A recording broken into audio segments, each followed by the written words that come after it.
Hi friends, I'm Lindsay-Schooler back with another 5-minute-ish yoga practice. Everything is optional.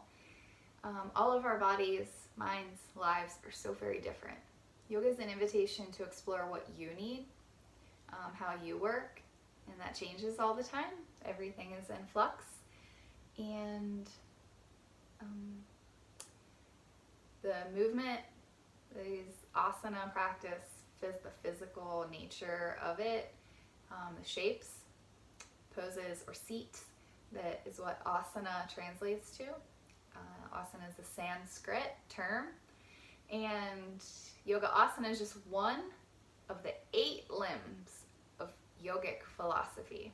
So thank you to the ancient roots of this practice. We want to acknowledge this land that we're on, that we were not the first ones here, and gratitude for this breath, this body, this life.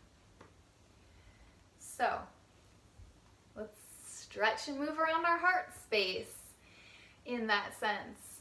Building on the last video, the spinal ranges of movements. You can take hands behind the head or just out to the sides here.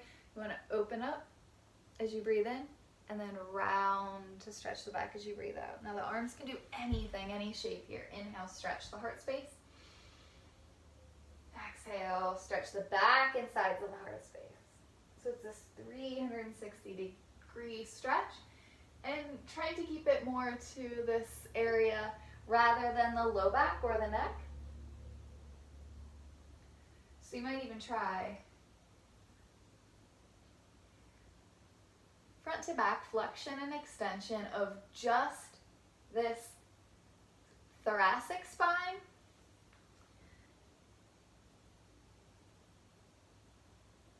If you think about just all around this heart space.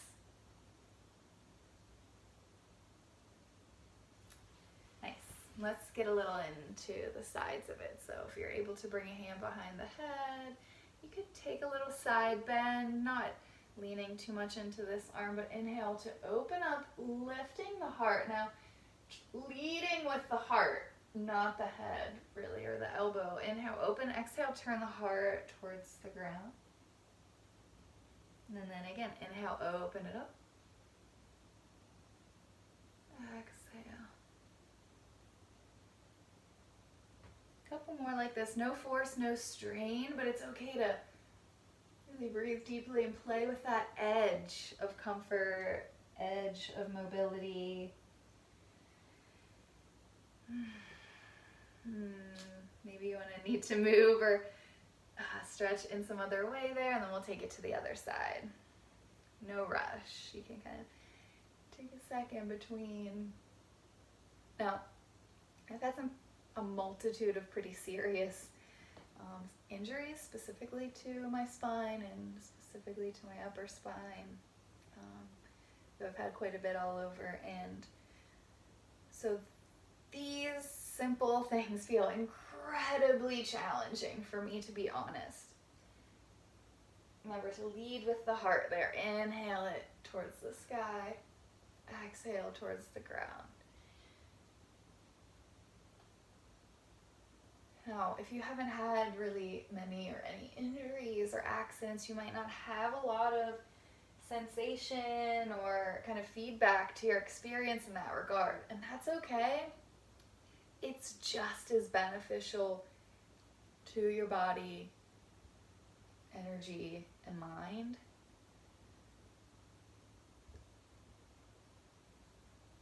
Even if it doesn't feel, challenging at all, or there's not a lot of sensation or restriction.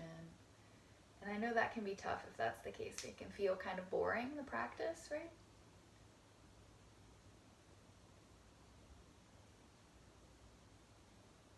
And perhaps that's the chance then to find some real depth of gratitude, if that's your experience. Grateful that you have no pain or restriction, and exploring what you might be capable of then, physically, mentally, emotionally. If that's the case and you have that freedom, And of course, if things are really challenging for us, we have a whole other set of challenges, which are just an opportunity to grow and become stronger, as cliche as that sounds. But much love. I hope this practice served you a little bit, body, mind, and soul.